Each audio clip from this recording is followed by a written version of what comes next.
નમસ્કાર વિદ્યાર્થી મિત્રો, ધોરણ 11 વિષય અર્થશાસ્ત્રની અંદર ચેપ્ટર નંબર 2ની આપણે ચર્ચા કરી રહ્યા છીએ. ચેપ્ટર નંબર 2 મૂળભૂત ખ્યાલો અને સંકલ્પનાઓ છે એમની આપણે ચર્ચા કરીએ છીએ. આજે એમનો છેલ્લો લેક્ચર છે. ચેપ્ટર નંબર 2 મૂળભૂત ખ્યાલો અને સંકલ્પનાઓ છે એના છેલ્લા લેક્ચરની અંદર આપણે જઈ રહ્યા છીએ. હવે એની અંદર આપણે કિંમત અને મૂલ્યનો ટૉપિક બાકી છે. કિંમત અને મૂલ્ય આ બંને શબ્દોનો અર્થ આપણે જોવાનો છે. કિંમત અને મૂલ્ય આ બંને શબ્દ આપણને એક જ લાગે છે. કિંમત અને મૂલ્ય આ બંને શબ્દ વ્યવહારની અંદર આપણે એક જ ગણીએ છીએ, એક જ માનીએ છીએ, પરંતુ અર્થશાસ્ત્રની અંદર આ કિંમત અને મૂલ્ય છે એમના બંનેના અર્થ જુદા જુદા છે. બંને કંઈક જુદું જુદું આપણને કહે છે. એમના વિશે આપણે વાત કરવાના છીએ. Price and value. Price and value. Value એટલે મૂલ્ય. રોજિંદા જીવન વ્યવહારોમાં આપણે કિંમત અને મૂલ્યને લગભગ સમાનાર્થી શબ્દ તરીકે વાપરીએ છીએ. મેં હમણાં જ કીધું તમને કે આપણને બંને શબ્દ એક જ લાગે છે, બંને એકબીજાના પર્યાય લાગે છે, બંને શબ્દ એકબીજાના સમાનાર્થી લાગે છે. આ વસ્તુ મૂલ્યવાન છે એવું આપણે બોલીએ છીએ. આ વસ્તુ કિંમતી છે, આનું મૂલ્ય ખૂબ જ છે, આની કિંમત વધારે છે. આવા બધા જે વાક્યો છે એમાં કિંમત અને મૂલ્ય શબ્દ છે એ લગભગ આપણને સમાનાર્થી લાગે છે અને આપણે આ બંને શબ્દને સમાનાર્થી શબ્દ બનાવી દીધા છે. પરંતુ અર્થશાસ્ત્રની અંદર, અર્થશાસ્ત્રના અભ્યાસની અંદર બંનેના અર્થ જુદા જુદા છે. બંનેના અર્થ સમજવા જરૂરી છે. મૂલ્ય. સૌથી પહેલાં આપણે જોઈએ છીએ મૂલ્ય. કિંમત અને મૂલ્યનો જુદો સ્પષ્ટ અર્થ સમજવા માટે સૌથી પહેલાં મૂલ્યનો અર્થ સમજવો જરૂરી છે. જ્યારે આપણે અભ્યાસ કરી રહ્યા છીએ મૂલ્ય અને કિંમતનો, તો કિંમતનો અભ્યાસ કરતાં પહેલાં મૂલ્યનો અર્થ સમજી લઈએ આપણે. વ્યવહારમાં મૂલ્યને પણ બે રીતે જોઈએ છીએ: ઉપયોગિતા મૂલ્ય અને વિનિમય મૂલ્ય. ઉપયોગિતા મૂલ્ય એટલે જે વસ્તુ આપણને ઉપયોગી છે, જે વસ્તુ આપણા માનવ જીવનમાં ઉપયોગી છે એને કહેવાય ઉપયોગિતા મૂલ્ય. એક વસ્તુના બદલામાં બીજી વસ્તુ લઈએ એ વિનિમય મૂલ્ય છે. મૂલ્યને બે રીતે જોઈએ છીએ: ઉપયોગિતા મૂલ્ય અને વિનિમય મૂલ્ય. હવે આગળ વાત કરીએ છીએ. મૂલ્યને બે રીતે આપણે વાત કરી દીધી: ઉપયોગિતા મૂલ્ય અને વિનિમય મૂલ્ય. તો સૌથી પહેલાં આપણે જોઈએ ઉપયોગિતા મૂલ્ય. વસ્તુ માનવ જીવન માટે કેટલી ઉપયોગી છે તે તેનું ઉપયોગિતા મૂલ્ય દર્શાવે છે. કોઈ પણ વસ્તુ હોય એ માનવ જીવન માટે કેટલી ઉપયોગી છે, માનવીને કેટલી ઉપયોગી છે, એ વસ્તુ એની ઉપયોગિતા મૂલ્ય દર્શાવે છે. કેટલી ઉપયોગી છે. દાખલા તરીકે ખોરાક માનવીને કેટલી ઉપયોગી છે, આ માનવી માટે ઉપયોગિતા મૂલ્ય છે એનું. પાણી જરૂર છે, સૂર્યપ્રકાશ, હવા, આ વસ્તુનું ઉપયોગિતા મૂલ્ય ખૂબ ઉપયોગિતા મૂલ્ય ધરાવે છે, કારણ કે આ વસ્તુ વગર માનવી જીવી શકતો નથી. કઈ કઈ વસ્તુ ઉપયોગિતા મૂલ્ય ધરાવે છે વિદ્યાર્થી મિત્રો? ખોરાક, પાણી, સૂર્યપ્રકાશ, હવા, આ તમામ વસ્તુ ઉપયોગિતા મૂલ્ય ધરાવે છે, કારણ કે આ વસ્તુ માનવ જીવનને ઉપયોગી છે. માનવી આના વગર રહી શકતો નથી. આનું ઉપયોગિતા મૂલ્ય ખૂબ જ વધારે છે અને આ તમામ વસ્તુ ઉપયોગિતા મૂલ્ય ધરાવે છે. જે વસ્તુ માનવ જીવન માટે ઉપયોગી હોય, આ તમામ વસ્તુનું ઉપયોગિતા મૂલ્ય હોય છે અને માનવ જીવનમાં એનું ઉપયોગિતા મૂલ્ય ખૂબ જ વધારે છે. ટૂંકમાં ઉપયોગિતા મૂલ્ય એટલે શું? તો કે જે વસ્તુ હોય એનાથી માનવી પોતાની જરૂરિયાતને સંતોષતો હોય, માનવી માટે કેટલી ઉપયોગી છે, કેટલી જરૂરી છે, એ તેનું ઉપયોગિતા મૂલ્ય દર્શાવે છે. કઈ કઈ વસ્તુ ઉપયોગિતા મૂલ્ય ધરાવે છે? ખોરાક, પાણી, સૂર્યપ્રકાશ અને હવા, આ તમામ વસ્તુ ઉપયોગિતા મૂલ્ય ધરાવે છે. બીજી બાબત છે વિનિમય મૂલ્ય.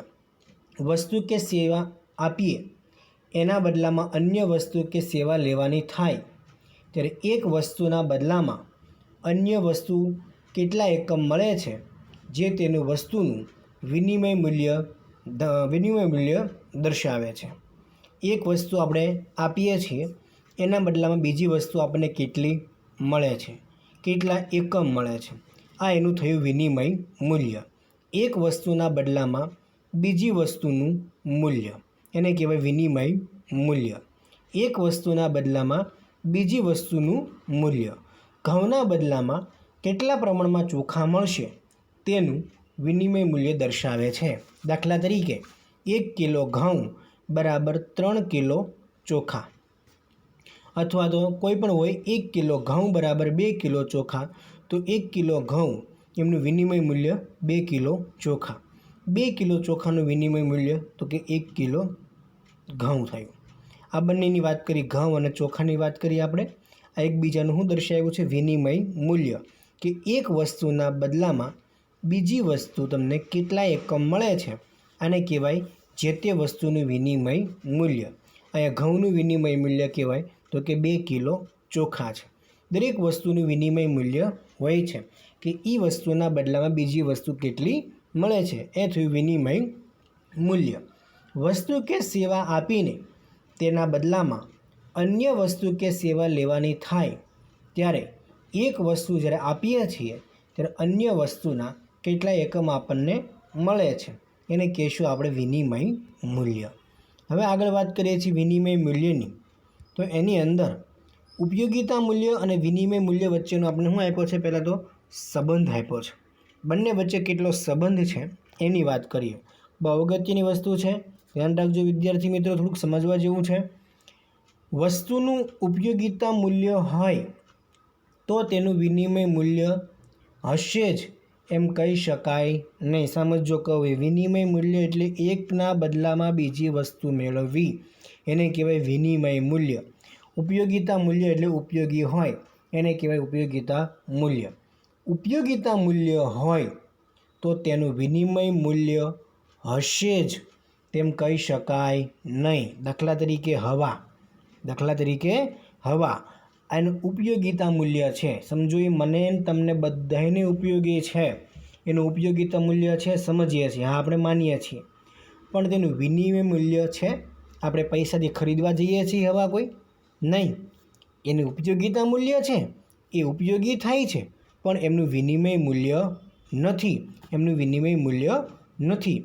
વસ્તુનું ઉપયોગિતા મૂલ્ય હોય, વસ્તુ આપણને ઉપયોગી હોય તો તેનું વિનિમય મૂલ્ય હશે તેમ કહી શકાય નહીં. આ પહેલી બાબત યાદ રાખજો કે ઉપયોગિતા મૂલ્ય હોય પણ વિનિમય મૂલ્ય ન પણ હોય. પહેલી બાબત, જે વસ્તુ અથવા કોઈ પણ વસ્તુનું ઉપયોગિતા મૂલ્ય હોય તો વિનિમય મૂલ્ય ન પણ હોય. હવે બીજી બાબત, જેનું વિનિમય મૂલ્ય હોય તેનું ઉપયોગિતા મૂલ્ય ચોક્કસ છે. વિનિમય મૂલ્ય હોય તો એનું ઉપયોગિતા મૂલ્ય હોય જ. વિનિમય મૂલ્ય એટલે તમે જેને પૈસા આપીને વસ્તુ મેળવો છો, બરાબર. શા માટે મેળવો છો? કારણ કે એ વસ્તુ તમને ઉપયોગી હોય તો જ તમે એમના પૈસા ચૂકવો છો, તો જ તમે એમનો વિનિમય કરો છો. વિનિમય મૂલ્ય હોય તો એનું ઉપયોગિતા મૂલ્ય ચોક્કસ છે જ. એકવાર ફરીવાર વાત કરી દઉં છું, ઉપયોગિતા મૂલ્ય હોય પણ વિનિમય મૂલ્ય ન પણ હોય, પણ જેનું વિનિમય મૂલ્ય હોય એનું ઉપયોગિતા મૂલ્ય તો ચોક્કસ હોય જ છે. ઉપયોગિતા મૂલ્ય ખૂબ ઊંચું હોય, દાખલા તરીકે હવા, એનું ઉપયોગિતા મૂલ્ય ખૂબ જ ઊંચું હોય, એનો પુરવઠો અમાપ છે. હવા કોઈ દિવસ ઘટતી નથી, ઓછી નથી, અમાપ છે, બહુ બધી છે. તેના પર કોઈ વ્યક્તિ કે પેઢીનો કાબૂ થઈ શકતો નથી, હવા ઉપર કોઈનો અંકુશ નથી. તો આવી વસ્તુનું વિનિમય મૂલ્ય ખૂબ નીચું રહે છે અથવા ન પણ હોય. ઉપયોગિતા મૂલ્ય તો છે, આપણે સમજી ગયા, હવા છે, ઉપયોગિતા મૂલ્ય છે, એમનો પુરવઠો પણ અમાપ છે, એના પુરવઠા ઉપર કોઈનો કાબૂ નથી, કોઈનો અંકુશ નથી, પણ વિનિમય મૂલ્ય એનું ખૂબ નીચું હોય અથવા ન પણ હોય. દાખલા તરીકે સૂર્યપ્રકાશ, હવા અને પાણી, આ વસ્તુ એવી છે, ઉપયોગિતા મૂલ્ય છે પણ આનું વિનિમય મૂલ્ય ઓછી કિંમતનું છે અથવા નથી, પાણી છે એની વિનિમય મૂલ્યની કિંમત નીચી છે. હવા સૂર્યપ્રકાશની વિનિમય મૂલ્ય નથી, ન પણ હોય અથવા તો એનું વિનિમય મૂલ્ય નીચું હોય. આ બાબત એવું થયું કે ઉપયોગિતા મૂલ્ય છે પણ વિનિમય મૂલ્ય ઓછું છે અથવા તો નથી. પણ જ્યારે વસ્તુની અછત હોય, સોનું ચાંદી હોય, માની લો કે એના પુરવઠા ઉપર એકાદ કે થોડાક લોકોનો કાબુ હોય, સોના ચાંદી ઉપર અમુક લોકોનો અંકુશ હોઈ શકે, સરકારનો પણ અંકુશ હોઈ શકે છે, તે વસ્તુનું ઉપયોગિતા મૂલ્ય ઓછું છે. સોનું ચાંદી આપણે ખાતા નથી, ખાઈ શકતા નથી, ઓછું ઉપયોગી છે, છતાં એનું વિનિમય મૂલ્ય કેવું છે? ઊંચું છે. છતાં એની કિંમત કેવી છે? ઊંચી છે. ફરીવાર, જે વસ્તુની શું હોય? અછત હોય, જેના પુરવઠા ઉપર એકાદ કે થોડાક લોકોનો કાબુ હોય, થોડાક વ્યક્તિ હોય કે સરકારનો પણ અંકુશ હોઈ શકે, ઉપયોગિતા મૂલ્ય કેવું હોય? એનું ઓછું હોય, ઓછું છે, પણ એનું વિનિમય મૂલ્ય કેવું છે? વધુ છે. દાખલા તરીકે સોનું, ચાંદી, હીરા, માણેક, મોતી, ઝવેરાત, આ બધી વસ્તુઓ આવશે. આનું વિનિમય મૂલ્ય વધુ છે પણ ઉપયોગિતા મૂલ્ય ઓછું છે. આ વસ્તુઓની અછત હોવાના કારણે તેમનું વિનિમય મૂલ્ય વધુ છે. કેમ એની મિત્રો કિંમત છે? કારણ કે બજારમાં એની શું છે? અછત છે, એટલે એની કિંમત વધુ છે. એટલે અત્રે એક બાબત યાદ રાખજો કે એક સમયે એક અને સ્થળે જેનું વિનિમય મૂલ્ય નીચું હોય, ભિન્ન હોય, તે બીજા સ્થળે એનું વિનિમય મૂલ્ય ઊંચું પણ હોય. દાખલા તરીકે વિદ્યાર્થી મિત્રો, આપણે 5 રૂપિયાની બોટલ આપણને ખબર છે કે અહીંયા પીએ છીએ રોડ ઉપર, પણ કોઈ પર્વત ઉપર જઈએ, સ્થળ બદલાઈ ગયું, તો આની આ 5 રૂપિયાની બોટલ માટે આપણે 10 રૂપિયા પણ આપણે આપવા પડે છે. અથવા અહીંયા પાણીની કિંમત નથી, પણ પર્વત ઉપર જઈએ તો ત્યાં આપણે એની કિંમત ચૂકવવી પડે છે. એટલે કીધું છે અહીંયા કે સ્થળ બદલાઈ જાય, બીજા સ્થળે જાઓ તો વિનિમય મૂલ્ય એક સ્થળે ભલે નીચું હોય, પણ ભિન્ન સ્થળે, બીજા સ્થળે એનું વિનિમય મૂલ્ય ઊંચું હોઈ શકે છે. પાણીનું વિનિમય મૂલ્ય 0 જેવું હતું, પણ હવે ચોખ્ખા પાણીની અછત વધવાથી તેનું વિનિમય મૂલ્ય વધ્યું છે. એની કિંમત હવે વધી છે, એની કિંમતમાં હવે વધારો થયો છે. ટૂંકમાં વિદ્યાર્થી મિત્રો કહી દઉં, યાદ રાખજો, વિનિમય મૂલ્ય હોય તો ઉપયોગિતા મૂલ્ય ન પણ હોય. બીજી બાબત, વિનિમય મૂલ્ય હોય તો એનું ઉપયોગિતા મૂલ્ય ચોક્કસ હોય છે. ત્યાર પછી જો ઉપયોગિતા મૂલ્ય ખૂબ જ ઊંચું હોય તો એનું વિનિમય મૂલ્ય નીચું હોય છે. અને જેનું વિનિમય મૂલ્ય ખૂબ જ ઊંચું હોય, બરાબર, સોનું, ચાંદી, હીરા, માણેક, મોતી, આનું વિનિમય મૂલ્ય ખૂબ જ ઓછું હોય તો એનું ઉપયોગિતા મૂલ્ય પણ કેવું હોય છે? ઓછું હોય છે.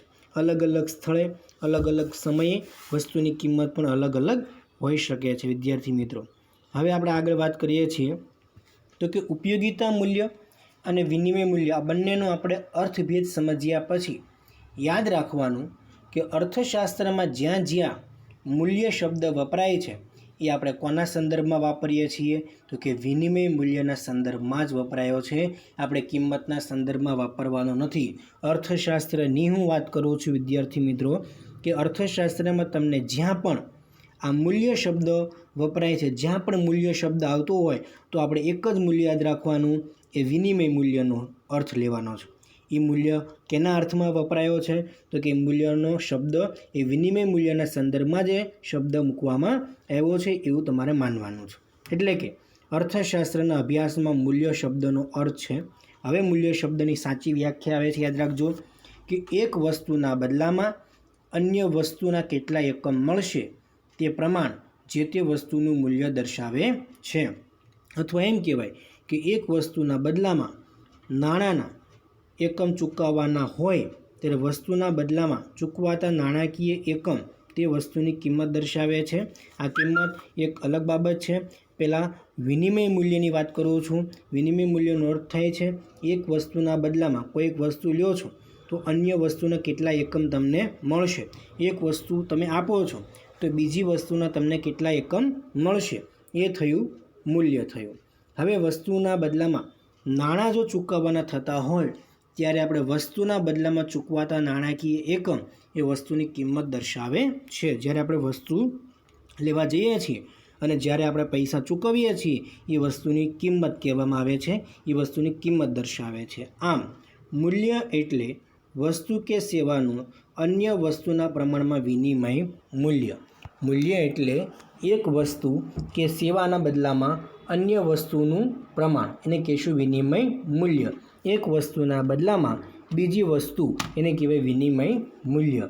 અને કિંમત એટલે વસ્તુ કે સેવાના બદલામાં ચૂકવાતા નાણાકીય એકમનું પ્રમાણ. કિંમત એટલે વસ્તુ કે સેવાના બદલામાં ચૂકવાતા નાણાકીય એકમનું પ્રમાણ. કિંમતની આ પ્રશ્ન વારંવાર પૂછાતો આવે, કિંમત કોને કહેવાય? તો આ જ લખવાનું છે. કિંમત એટલે વસ્તુ કે સેવાના બદલામાં ચૂકવાતા નાણાકીય એકમનું પ્રમાણ એટલે કિંમત. આ છે કિંમતની વ્યાખ્યા. ઓકે વિદ્યાર્થી મિત્રો, આજે ચેપ્ટર નંબર 2 આપણે પૂરું કરીએ છીએ. હવે પછીના લેક્ચરમાં આપણે ચેપ્ટર નંબર 3 માંગ ડિમાન્ડ તરફ આગળ વધશું. Thank you. આભાર.